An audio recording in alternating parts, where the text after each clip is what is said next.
Welcome to all. Myself Ankan Khattu, Assistant Professor of Vignan University. So in this lecture we are trying to get what are the properties of powdery material and how it will got affected, and we will also find this what are the water activity and moisture content in details, so that when you are solving numerical problems, so it will be very easy to understand what are the changes occurring this in this process. And in this unit also we also know this adsorption and desorption process and hysteresis process and what are the effect on food material. So moving to this slide, before we going to this water activity concept, we first start with the basics from that is equilibrium concept. Equilibrium, after equilibrium concept, then water activity concept is came. In equilibrium concept, what we have observed that in case of thermal equilibrium concept, we are equilibrium is taken in consideration with the help of temperature. For mechanical equilibrium condition, we taken into consideration for pressure. In case of food or biological material, we taken physiochemical equilibrium consideration. In this consideration, we will consider two parameters. First one is the equilibrium condition for liquid and equilibrium condition for vapor, because any types of treatment form means there is evaporation of water from inside to outer periphery of this material or outer surroundings of this environment. Means this liquid is converted to vapor. So if it equilibrate, then we can moving to this next area. So in physico-chemical equilibrium process, we are talking about this equity quantity of chemical potential for each component. Means what are the chemical potential, for that we can denote it as mu. And so in this process, so it will be gives us what are the diffusion kinetics. Through diffusion, how it will be moved, and from this movement we can if we further go inside, then we can know this water activity concept and hysteresis concept, absorption, desorption comes under this. If we are going inside this chemical reaction and diffusion system in details, this process, this part comes under this direction. So the chemical potential of any component, so it must be equal to this vapor phase. So means this chemical potential in liquid phase must be equal for vapor phase. If it is equilibrium consideration, then we can proceed to this another area. So then we can proceed to this solution movement. Means Raoult's law, ideal solution definition is given by Raoult's. So that's why it is also called as the Raoult's law of ideal solution. So here in any law there is a certain assumption. So here they told us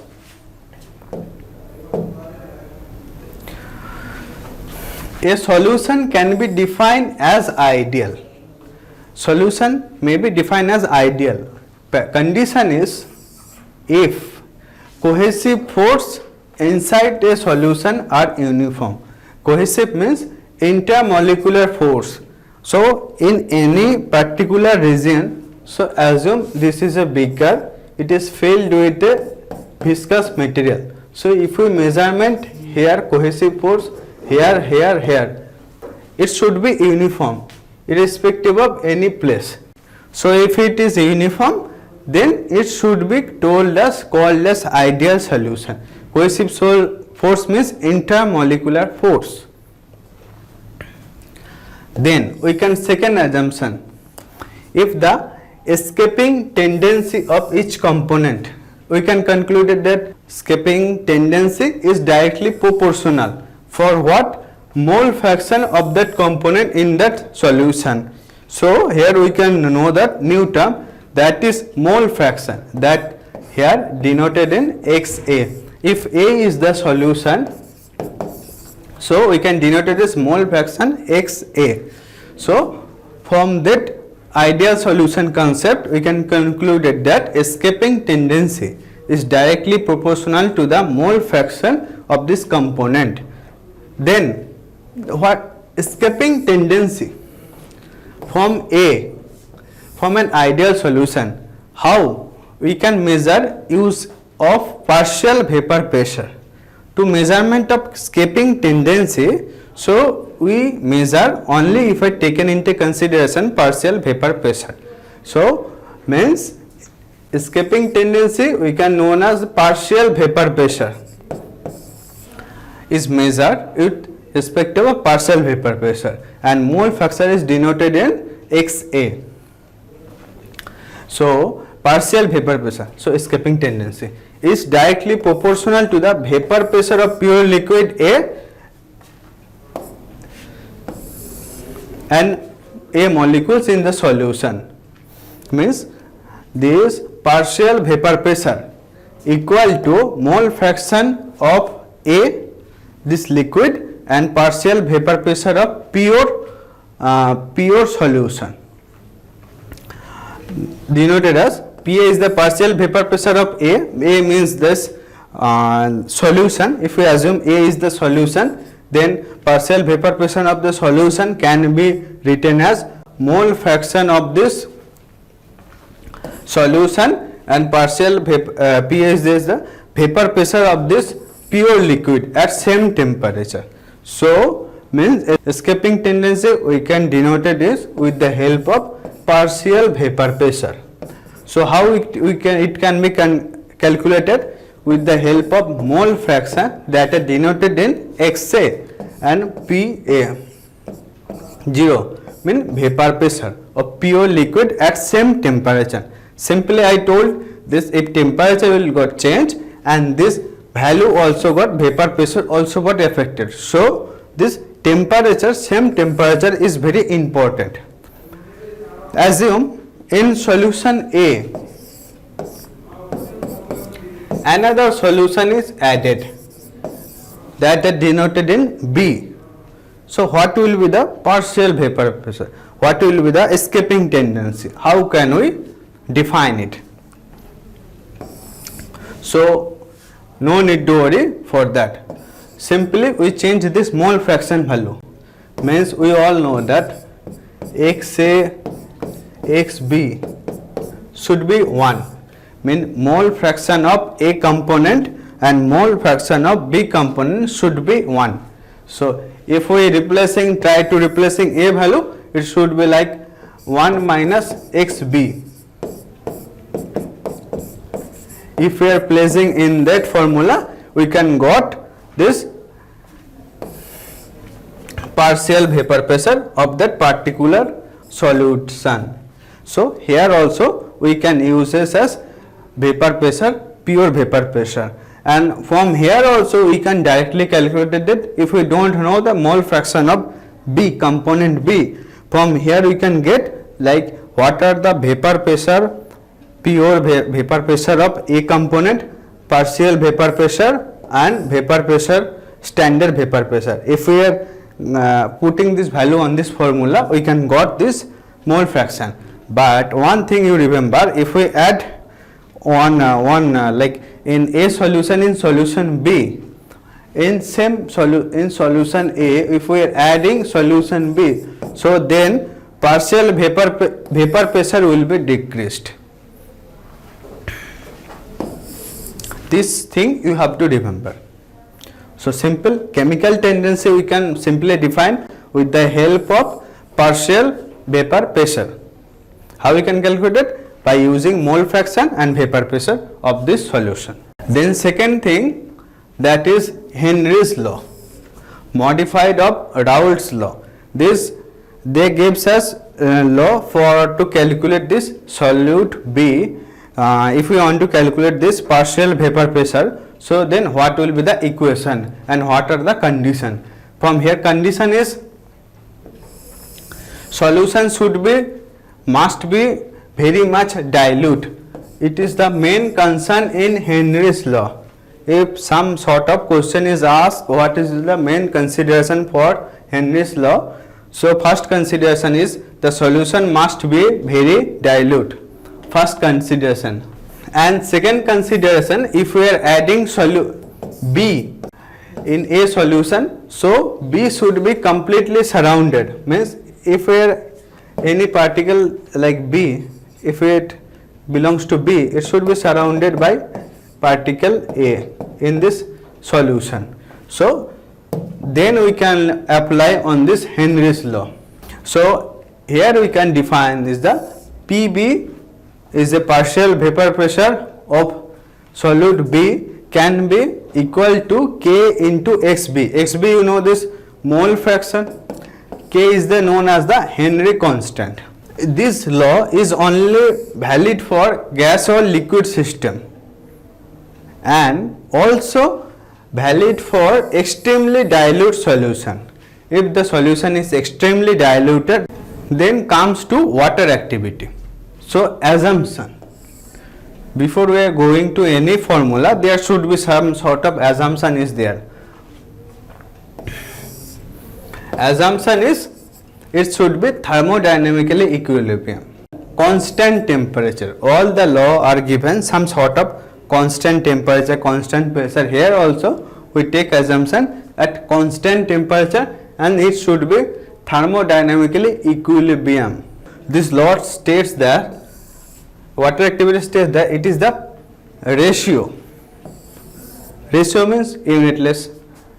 So its value should belong to 0 to 1. Okay. Ratio of the vapor pressure of water in the system to the vapor pressure of pure water at same temperature. Mean vapor pressure of the water in any food material with respect to vapor pressure of pure water at same temperature. That will give us the water activity value. It is also defined in terms of equilibrium relative humidity, ERH. Sometimes they told us they gives us this ERH value and find and a water activity is required. You do simply write water activity is equal to what are the percentage of equilibrium relative humidity is given divided by 100. Some majority of time equilibrium 100 relative humidity 70, 80 for example is given, means divided by 100 means 0.7 will be the water activity for that case. So this is the ratio. So this value will be belongs to 0 to 1. If we want to calculate the water activity of ideal solution or pure solution, what will be the equation? Water activity AW, it is denoted in that. So or sometime it is also, as I told, means it is the ratio of mole of water or moles of water plus moles of solute. When we define in terms of moles plus solute in terms of solution concept. So what happened? Moles of water means, mole means we can define as weight of water by molecular weight. Then second thing, moles of water, same thing. Then moles of solute. What are the solute mixed during this solution? For example, so if sucrose is added, then sucrose will be the solute. So weight of solute by molecular weight. If we further process it, means we know the molecular weight of water, that is 18 in actually it is 18.02, but for simply calculation we taken as the 18 for molecular weight of water. So for calculating water activity we need to know what is the weight of water, molecular weight of solute and weight of solute. If we know this, then we can directly calculate this water activity value. And for generally, I am written here, this molecular weight is 58.44 and sucrose is 342. So if we want to calculate the water activity of salt solution, then assume gram is water is taken and 1 gram NaCl is taken as a solute. So here we simply put this 20 20 and here we simply put this 1 and this ms value will be 58.44. If we calculate this value, this is gives us the water activity. This equation is not correct for NaCl because we know this NaCl having ionization property. To calculate this property, we have to multiply it 2 because 5 value for NaCl solution is 2, means 5 degree of ionization. For if you want to calculate the sucrose, then 2 is not required. Okay, for NaCl solution calculation, you have to write like whatever you write that is correct, means 20 by 18 by 20 by 18 plus 1 by 58.44. Then you have to multiply it 2. Then you can got the actual water activity value for NaCl. For sucrose solution, same thing, 20 gram water or 1 gram sucrose. You simply write 20 by 18 by 20 by 18 plus 1 by 342. That will directly give you water activity value. For sucrose there is no problem. For solving this NaCl solution, always remember degree of ionization. You need to use this formula. Here you have to put 2 because degree of ionization, if it is not mentioned, then you can taken is 2. If it is mentioned, and put that value. Water activity value, that's I told earlier, that means ideal solution, comes from ideal solution, writes Raoult's law, higher solute concentration. From there gives us this water activity. Sometimes it is also called as this define this Raoult's law for water activity. From then you have to write this equation. Except this equation is applicable for all except NaCl solution. For NaCl you have to write this equation, this 5 value, means 5 means degree of ionization. For solving this problem you have to put 2 because NaCl having degree of ionization is 2.